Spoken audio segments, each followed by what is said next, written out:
नमस्कार साथियों, स्वागत और अभिनंदन आप सभी का कुमावत जीएस के यूट्यूब चैनल पर। साथियों, आज 12 जनवरी है और आज का जितना भी करंट अफेयर्स आपके एग्जाम के पॉइंट ऑफ व्यू से बन सकता है, उन सभी प्रश्नों के बारे में आज अपन चर्चा करने वाले हैं।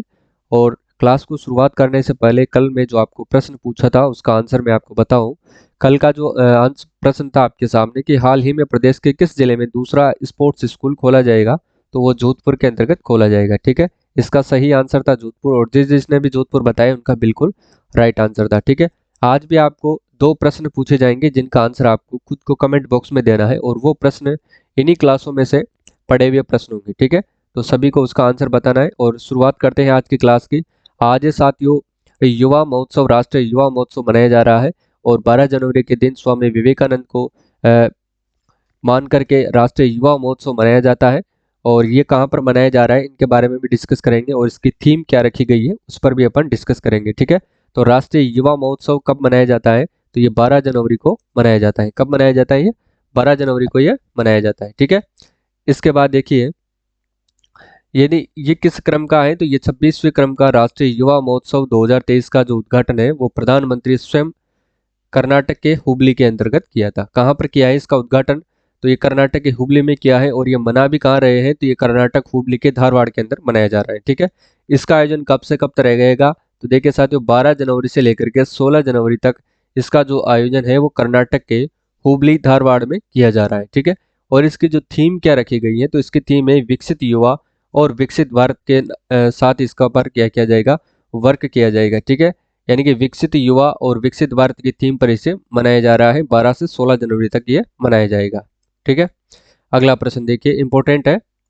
देखिए, भारत में राजस्थान कोऑपरेटिव डेयरी फेडरेशन, कौन कोऑपरेटिव डेयरी फेडरेशन, दुग्ध के संकलन में राजस्थान कौन से नंबर पर है? इंपॉर्टेंट है साथियों, इंपॉर्टेंट लगा लेना क्योंकि आपके एग्जाम की दृष्टि से इंपॉर्टेंट है। तो राजस्थान साथियों तीसरे स्थान पर है। ठीक है, गुजरात महाराष्ट्र के बाद राजस्थान दूध के मामले में तीसरे स्थान पर है। देखिए, इसकी व्याख्या अपन देख लेते हैं। दूध संकलन आरसीडीएफ, दूध संकलन में आरसीडीएफ ने रचा इतिहास, यानी कि राजस्थान कोऑपरेटिव डेयरी फेडरेशन, और इसमें राजस्थान तीसरे स्थान पर है।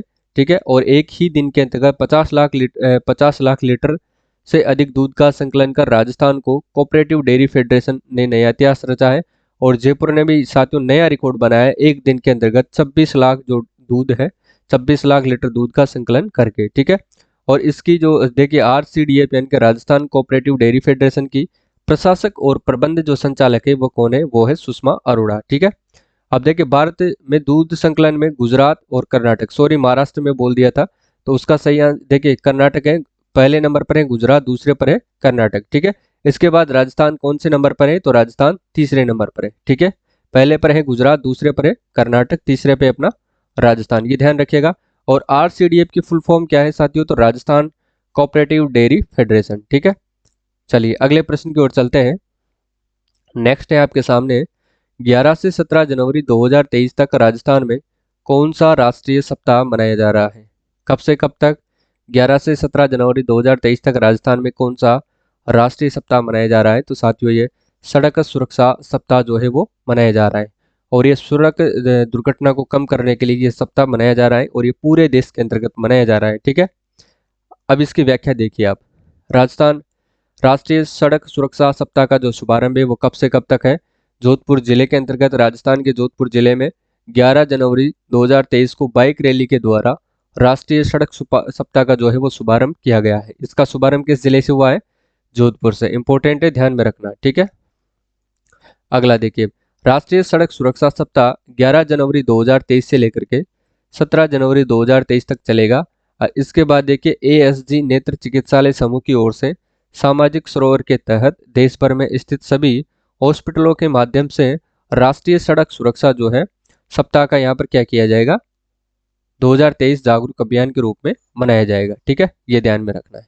अगला देखिए, राज्य सरकार के शांति व अहिंसा के तत्वावधानों में 11 व 12 जनवरी को 2 दिवसीय युवा सम्मेलन 2022 का जो नियोजन है, आयोजन है, ये कहाँ पर किया गया है? 2 दिवसीय युवा सम्मेलन 11 व 12 जनवरी को 2 दिवसीय युवा सम्मेलन 2023 का आयोजन किया गया है, और ये किसके लिए किया गया है? शांति व अहिंसा के तत्वावधान में। ठीक है, तो ये किया गया है साथियों निम्बली, जो कहाँ पर है? पाली के अंतर्गत इसका आयोजन किया जा रहा है। ठीक है, राजभवन जयपुर किससे संबंधित है? तो ये संविधान पार्क से संबंधित है, क्योंकि संविधान पार्क का जो है वो शिलान्यास राजभवन जयपुर के अंदर किया गया है। ठीक है, अगला देखिए, नेक्स्ट है आपके सामने, इसकी व्याख्या आप देखिए। देखिए, 2 दिवसीय युवा सम्मेलन 2023 का आयोजन राज्य सरकार के शांति व अहिंसा विभाग के तत्वावधान में 11 व 12 जनवरी 2023 को 2 दिवसीय युवा सम्मेलन 2023 का आयोजन पाली जिले के निम्बोली स्थित जम्बूरी कैंप्स में हुआ है। ठीक है, कार्यक्रम की अध्यक्षता गांधीवादी विचारक और समाज सेवी श्री सवाई सिंह ने की है। ठीक है, ये आपको याद रखना है कि कार्यक्रम की अध्यक्षता कौन है, किसने किया है? तो गांधीवादी जो विचारक है और समाज सेवी है वो कौन है? तो वो है श्री शिवाई सिंह ने इसकी क्या है, अध्यक्षता की है। ठीक है, 2 दिवसीय युवा सम्मेलन की। यहाँ से भी जो प्रश्न है आपका वो पूछा जा सकता है, तो इस लाइन को आपको अच्छे से ध्यान में रखना।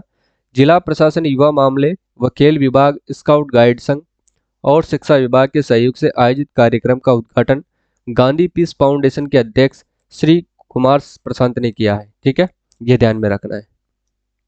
अब अगला प्रश्न देखिए, निम्नलिखित में से राजस्थान में वन्यजीव संरक्षण हेतु 20वां कंजर्वेशन रिजर्व है। बताइए, 20वां कंजर्वेशन रिजर्व कौन सा बना है?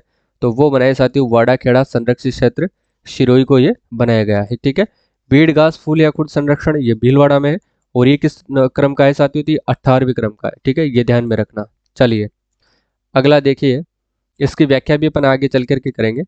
राजीव गांधी शहरी ओलंपिक खेल 2023 के लिए पोर्टल का शुभारंभ किसने किया था? राजीव गांधी शहरी ओलंपिक खेल का आयोजन 2023 के लिए पोर्टल का शुभारंभ किसने किया था? तो साथी वो किया था अशोक चांदना ने। ठीक है, और इसके अंतर्गत कितने खेलों को शामिल किया गया है? तो 7 खेल इसके अंतर्गत शामिल है, और अपने जो खेल मंत्री कौन है? अशोक चांदना ने इसका शुभारंभ किया है। ठीक है, और इसमें सभी उम्र के जो खिलाड़ी हैं वो भाग ले सकते हैं। देखिए वो 7 खेल कौन कौन से हैं। इसके तहत कुल 7 खेलों का आयोजन किया जाएगा। पहला है kabaddi, tennis ball, cricket, volleyball, football और बास्केटबॉल, एथलेटिक्स और खो खो। ठीक है, इन 7 खेलों का आपका नाम ध्यान रखना है, क्योंकि यहाँ से प्रश्न आपसे पूछा जा सकता है कि राजीव गांधी शहरी ओलंपिक खेलों में कौन सा खेल शामिल नहीं है। ठीक है, तो इस प्रकार से आप सारों को याद रखोगे तभी आप इस प्रश्न का जो है सही जवाब आप दे पाओगे। नेक्स्ट है, 18वीं राष्ट्रीय जम्बूरी अवार्ड्स में राजस्थान को सभी क्षेत्रों में बेहतर प्रदर्शन के लिए सर्वश्रेष्ठ अवार्ड, सर्वश्रेष्ठ राज्य का जो पुरस्कार है वो किसको मिला है? तो वो अपने राजस्थान को मिला है।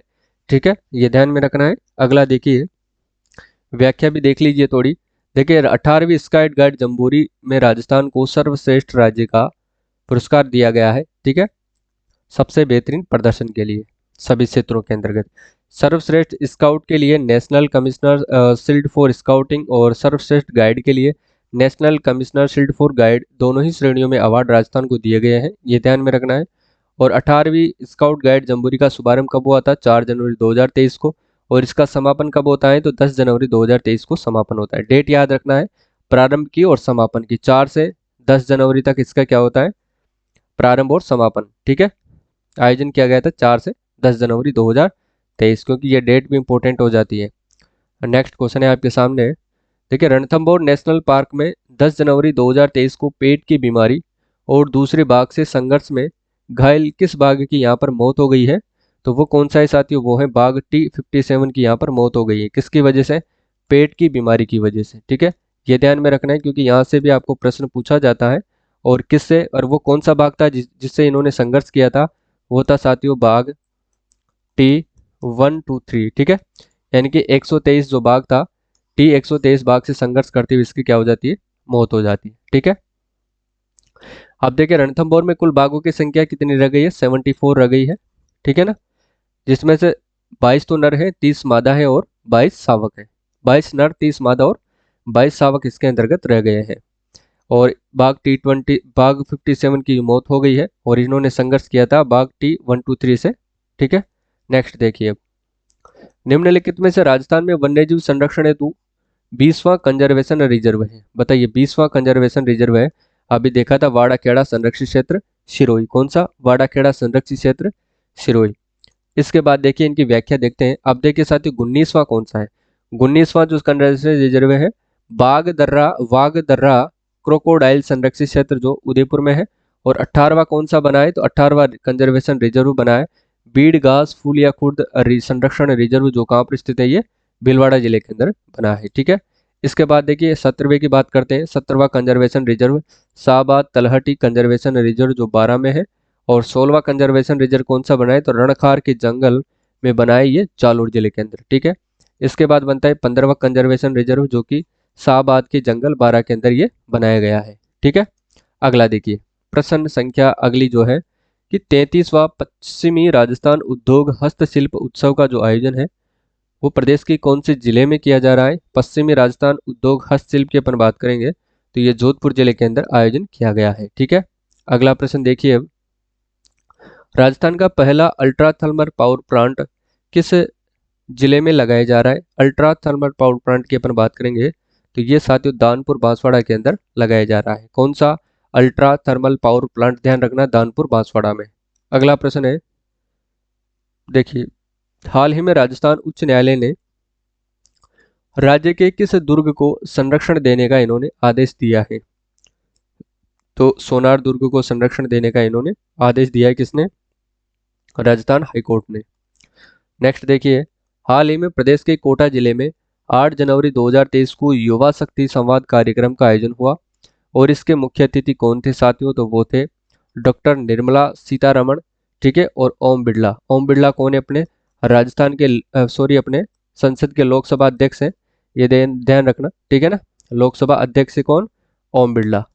और निर्मला सीतारमण कौन है, तो ये है केंद्रीय वित्त मंत्री है, ये ध्यान रखना आपको, वित्त मंत्री। चलिए नेक्स्ट देखिए, हाल ही में प्रदेश का पहला बाजरा अनुसंधान जो संस्थान है राज्य के किस जिले में खुलेगा, तो ये खुलेगा साथियों बाड़मेर जिले में। और इससे पहले 2 अनुसंधान संस्थान कौन कौन से हैं, एक तो है तबीजी जहां पर बीज मसाला केंद्र है और एक है सेवरभरतपुर जो कि सरसों अनुसंधान केंद्र है। अनुसंधान केंद्र की एक सेपरेट क्लास में आपके लिए लेकर के आऊंगा। ठीक है, तो देखिए राजस्थान में इससे पहले 23 से 31 दिसंबर 1956 में दूसरी राष्ट्रीय जम्बूरी का आयोजन कौन से जिले में हुआ था। 23 से लेकर के 31 दिसंबर 1956 में दूसरी राष्ट्रीय जम्बूरी का आयोजन कौन से जिले में हुआ था, तो ये हुआ था साथियों जयपुर जिले के अंतर्गत। ठीक है, और अभी जो 18वीं जम्बूरी है, राष्ट्रीय जम्बूरी का आयोजन हुआ है, वो कहाँ पर हुआ है साथियों, तो वो पाली के अंदर हुआ है। ठीक है, ये ध्यान में रखना है। इसका उद्घाटन कौन करते हैं, तो इसका उद्घाटन किया था साथियों अपने राष्ट्रपति द्रौपदी मुर्मू ने। ठीक है, अगर बात आए आपको पोस्टर विमोचन की बात पूछे, पोस्टर विमोचन किसने किया था साथियों, तो वो किया था मुख्यमंत्री अशोक गहलोत ने। ठीक है, मुख्यमंत्री जी ने किया था अशोक गहलोत ने। ठीक है, ये आपको विशेष तौर से ध्यान में रखना है। और सर्वश्रेष्ठ पुरस्कार भी किसको मिला है जम्बूरी के अंदर, वो भी अपने राजस्थान को ही दिया गया है, ये भी आपको विशेष तौर से ध्यान में रखना है। और इसका जो डिजाइन किया था, इसके जो आर्किटेक्ट कौन थे, वो थे सुंदर राठौड़, ये भी ध्यान में रखना है। ठीक है, सुंदर राठौड़। चलिए नेक्स्ट क्वेश्चन देखते हैं अब, हाल ही में जनवरी 2023 को नवजीवन योजना ऑनलाइन पोर्टल व ऑनलाइन रैंकिंग डैशबोर्ड का शुभारंभ किसके द्वारा किया गया है, तो ये किया गया था साथियों सामाजिक न्याय एवं अधिकारिता मंत्री। और सामाजिक न्याय एवं अधिकारिता मंत्री कौन है, तो वो है साथियों टीकाराम जूली के द्वारा इसका शुभारंभ किया गया था। ठीक है, तो ये ऑप्शन बिल्कुल एक सही आंसर हो जाएगा।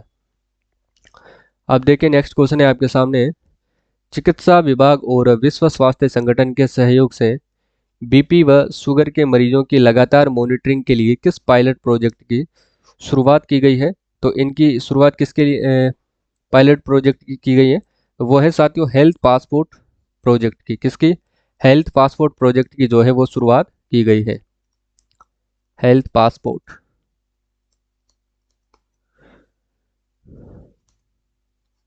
प्रोजेक्ट। ठीक है, इसकी शुरुआत की गई है। और इसके अंतर्गत आपको एक क्यूआर कोड साथियों देखने को मिलेगा। अब आप जैसे ही उसको स्कैन करोगे, ठीक है ना, स्कैन करने के बाद जो भी बीपी और शुगर के जितने भी मरीज हैं उन सब की डिटेल आपको मिल जाएगी। ठीक है, तो इसके लिए इसको शुरू किया गया है। अब देखते हैं अगला प्रश्न। ठीक है, प्रश्न संख्या है कि हाल ही में प्रदेश का पहला बर्ड पार्क कहाँ बनाया गया है, इसका आंसर आपको कमेंट बॉक्स में देना है। और इसके आगे एक प्रश्न और है कि हाल ही में प्रदेश का पहला बटरफ्लाई यानी कि तितली पार्क कहाँ पर बनाया गया है, तो इसका भी आपको आंसर कमेंट बॉक्स में देना है। ठीक है, तो देखते हैं आपकी तैयारी कितनी है और कितना पढ़ते हो आप। तो इन दोनों का आंसर आपको कमेंट बॉक्स में देना है। और आज की क्लास बस इतनी ही थी। ठीक है, कल की क्लास में मिलते हैं 13 जनवरी 2023 को सुबह शाम को। डेली अपनी 6 बजे क्लास रहने वाली है। ठीक है, डेली आपको 6 बजे क्लास मिलती है। और एक क्लास आपकी और लगेगी जिसके अंतर्गत आपको इसके पुरस्कार, चर्चित खिलाड़ी, चर्चित व्यक्तित्व, वर्तमान में कौन क्या है, इन सभी से रिलेटेड एक टॉपिक वाइज जो सेपरेट है वो क्लास में आपके लेकर के आता रहूँगा, जो कि 2022 करंट अफेयर्स होगा। ठीक है, और आज के लिए बस इतना ही। तब तक के लिए जय हिंद, जय भारत। मिलते हैं अगली क्लास में।